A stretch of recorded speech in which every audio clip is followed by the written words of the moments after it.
لیکن قیامت کے دن کی تکلیف جو ہوگی وہ اس سے بھی زیادہ اتنی ہوگی کہ قبر کی تکلیف کو وہ یوں سمجھے گا جیسے خواب کی تکلیف. من مرقدنا ھذا ما وعد الرحمن وصدق المرسلون. یہ وہ چیز ہے جس کا رحمان نے وعدہ کیا تھا. آپ کو تعجب ہے، رحمان اور پھر اتنا بڑا عذاب قیامت کے دن، اتنی بڑی سزا جو آنے والی تھی. رحمان کا یہ رحم تھا کہ دنیا کے اندر تیرے کو خبر دے دی تاکہ تو اس کی تیاری کر، اس سے بچ رہی. یہ اس رحمان کی رحمت ہے کہ دنیا کے اندر تیرے کو خبر دے دی. لیکن میرے محترم دوستوں اور بزرگوں، سب سے پہلی بنیادی چیز جو ہے وہ اللہ رسول کے وعدوں کے اوپر یقین کا کرنا، ایمان کی طاقت کا حاصل کرنا، اللہ کی قدرت کا یقین کرنا. سب سے پہلے کلمے والا یقین ہو اور نماز والا عمل ہو اور اس کے ذریعے سارے اعمال ٹھیک ہو رہے ہو. کلمے والا یقین جس کے دل میں ہوگا، دل کے اندر اترے گا. جتنی دعوت کی فضا ہوگی اتنا کلمے والا یقین دل کے اندر اترے گا. بار بار اللہ کو بولنا، بار بار اللہ کو سننا، اللہ کی قدرت کا بولنا اور اللہ کی قدرت کا سننا. اللہ کتنے بڑے قدرت والے ہیں. ایک طاقت تو وہ ہے جس کے اوپر مخلوق کا نام آیا، اور ایک طاقت وہ ہے جو اللہ کی ذات میں ہے. ایک خزانہ تو وہ ہے جو ہمیں دکھائی دے رہا ہے دنیا میں، اور ایک خزانہ وہ ہے جو اللہ کی ذات میں، اللہ کے پاس ہے ایک خزانہ. اور اسی طرح ایک نور وہ ہے جس سے بنی ہوئی چیزیں دکھائی دیتی ہیں، اور ایک نور وہ ہے جس سے بنانے والے کی قدرت اور خزانے سمجھ میں آتے. بنا ہوا نور چاند، سورج اور بتی کا، اس سے تو بنی ہوئی طاقت اور بنے ہوئے خزانے دکھائی دیں گے.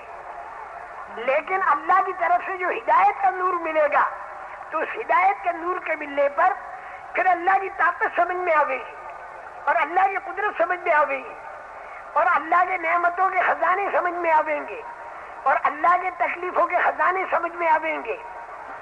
جب یہ بات سمجھ میں آئے گی تو فوراً آدمی کو ایک تلاش ہوگی کہ اللہ کس طرح راضی ہو جائے تاکہ اس کی قدرت میری حمایت میں آ جائے، اور اللہ کس طرح ناراض ہوتا ہے کہ اس میں اس کی قدرت خلاف ہو جاتی ہے، اور اللہ کے نعمتوں کے خزانے سے میرا تعلق کیسے ہوگا اور اللہ کے تکلیفوں کے خزانے سے میرا تعلق ہونے سے میں کیسے بچوں گا.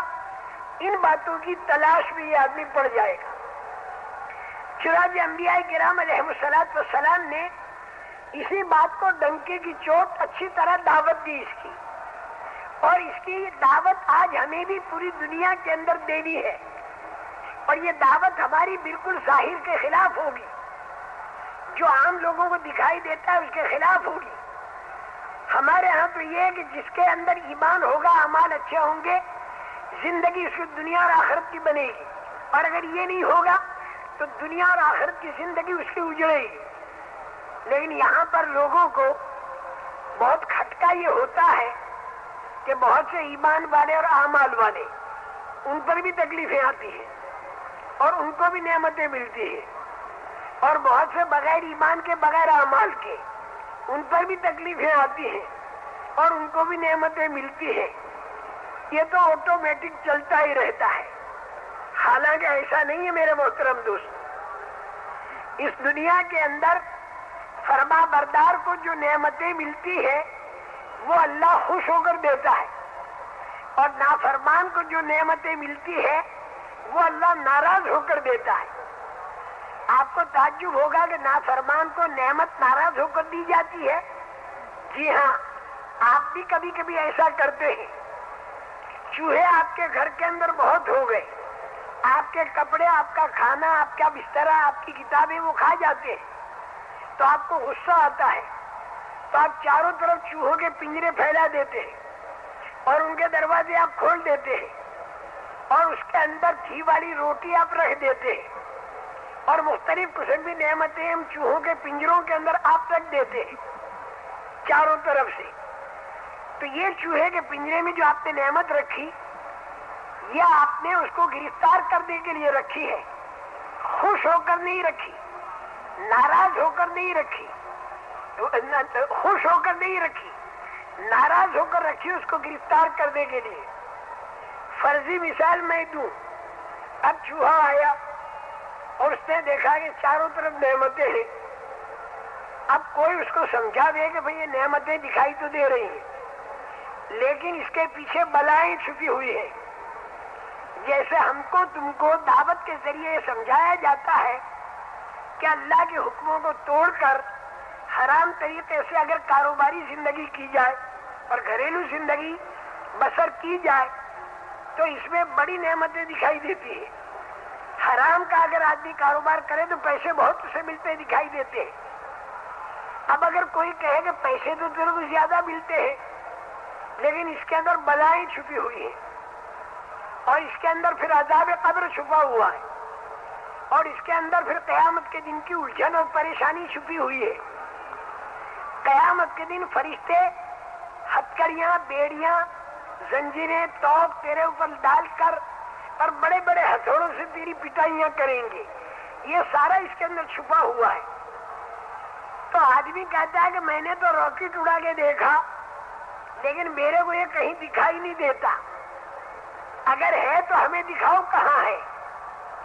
اسی طرح یہ چوہا، اس نے نعمتیں پنجرے کے اندر دیکھی، اگر فرضی مثال سمجھانے والا کوئی اسے سمجھائے کہ نعمتیں تجھے دکھائی تو دے رہی ہیں لیکن ان نعمتوں کے پیچھے بلائیں چھپی ہوئی ہیں، پوچھتا کیا بلا ہے؟ نعمت تو دکھائی دے رہی ہے اور بلا دکھائی نہیں دیتی۔ اب تو زیادہ اگر تقریر کرتا ہے تو یہ بتا بلا کیا ہے؟ تو اس نے بتایا کہ جب تو روٹی کا ٹکڑا یوں کھینچے گا تو تار ہٹے گا اور کھٹ کی آواز آئے گی اور تیرے اوپر وارنٹ بجے گا اور تو اندر پھنس جائے گا، چاروں طرف میں دروازے تیرے نکلنے کے بند ہو جائیں گے، جیسے فرعون کے لیے چاروں طرف کے دروازے بند ہو گئے، جیسے قارون کے لیے چاروں طرف کے دروازے بند ہو گئے، جیسے جالوت کے لیے، جیسے ابو جہل کے جتھے کے لیے اور جیسے قبیلے بنی غطفان کے لیے اور جیسے قیصر اور کسریٰ کے لیے اور آئندہ جا کر دجال کے لیے بھی چاروں طرف کے دروازے بند ہو جائیں گے اور یاجوج ماجوج کے لیے بھی چاروں طرف کے دروازے بند ہو جائیں گے۔ تو اے چوہے تیرے چاروں طرف کے دروازے بند ہو جائیں گے۔ اچھا بابا پھر کیا ہوگا؟ ان کا پھر یہ ہوگا کہ صبح کے وقت میں لڑکے آئیں گے چھوٹے چھوٹے، سوئے لائیں گے وہ اور سوئے لا کر تجھے گھونپیں گے تو اندر کودے گا غمی کے مارے اور بچے باہر کودیں گے خوشی کے مارے کہ دیکھو پکڑا گیا۔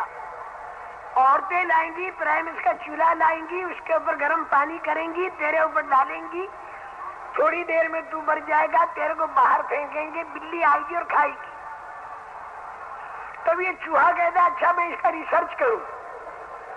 اب وہ ریسرچ کرنے چلا اور تھوڑی دیر کے بعد آ کر کہنے لگا کہ نہ تو لڑکے ہیں، نہ سوا ہے، نہ پرائمس کا چولہا ہے، نہ عورتیں ہیں، نہ بلی ہے، میرے کو تو کچھ بھی دکھائی دیتا نہیں ہے، اور تم تو بیک ورڈ قسم کے آدمی ہو، پرانے خیال کے، اونٹوں کے زمانے کی باتیں لا کے راکٹ کے زمانے میں ٹھوس رہے ہو، نہیں مانتے ہم۔ اب اس نے نہیں مانی، وہ اندر داخل ہو گیا اور جو اس نے سنا تھا وہ سارا ہو گیا۔ جب ہوا تو اب وہ کہتا میری سمجھ میں آئی بات، لیکن اب سمجھ میں آنا مفید نہیں۔ میرے محترم دوستو، نافرمان کو نعمتیں دینا ایسا ہوگا جیسے چوہے کے پنجرے کی نعمت، اور فرما بردار کو اللہ اگر کوئی نعمت دے تو وہ ایسا ہوگا جیسے طوطے کے پنجرے کی نعمت۔ طوطے کے پنجرے میں نعمت دی جاتی ہے خوش ہو کر اور دل بہلایا جاتا ہے۔ اللہ پاک قرآن پاک میں نافرمان کی نعمت کے بارے میں خبر دیتے ہیں کہ ہم نے دروازے کھول دیے، اور فرما بردار کی نعمت کے بارے میں اللہ خبر دیتے ہیں کہ ہم نے برکتیں کھول دی۔ وہاں برکتوں کا کھولنا بتایا فرما بردار کے لیے، اور نافرمان کے لیے اللہ نے دروازوں کا کھولنا بتایا۔ فلما نسوا ما ذكروا به فتحنا عليهم أبواب كل شيء حتى إذا فرحوا بما أوتوا أخذناهم بغتة فإذا هم مبلسون. اللہ پاک جو فرماتے ہیں کہ جو ان کو بات بتائی گئی اللہ رسول کی طرف سے اسے وہ بھول گئے، تو ہم نے ان کے لیے ہر لائن کے دروازے کھول دیے. فتحنا علیہم ابواب کل شیء، مالیات کے دروازے، طاقت کے دروازے، دھن دولت کے دروازے، قوت کے دروازے، پبلسٹی کے دروازے، اور نہ معلوم کتنے دروازے، وہ سارے کے سارے ہم نے ان کے اوپر کھول دیے. فتحنا علیہم ابواب کل شیء حتی اذا فرحوا بما اوتوا، یہاں تک کہ جو نعمت ملی اس کے اوپر وہ اترانے لگے کہ دیکھو چاروں طرف کے ہمارے دروازے کھلے ہوئے.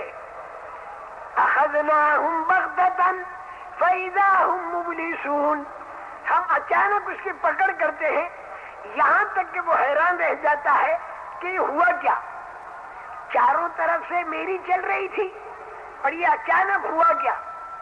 تو اللہ پاک مجرم کو جو نعمتیں دیتے ہیں اس کا نام رکھا ہے دروازوں کا کھولنا، اور آخر میں پھر اللہ پاک اچانک پکڑ کرتے ہیں. لیکن فرما بردار کو جو نعمت دیتے ہیں اس کا نام اللہ تعالیٰ نے رکھا ہے برکات کا کھولنا.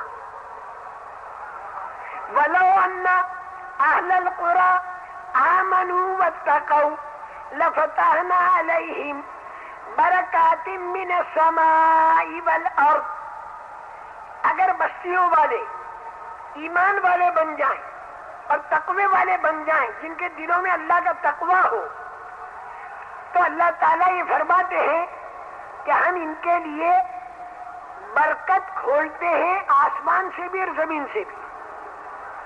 وَلَوْ أَنَّ أَهْلَ الْقُرَىٰ آمَنُوا وَاتَّقَوْا لَفَتَحْنَا عَلَيْهِمْ بَرَكَاتٍ مِّنَ السَّمَاءِ وَالْأَرْضِ، آسمان سے بھی برکت اترتی ہے اور زمین سے بھی برکت اترتی ہے اگر آدمی ایمان والا ہو اور اگر آدمی تقوی والا ہو.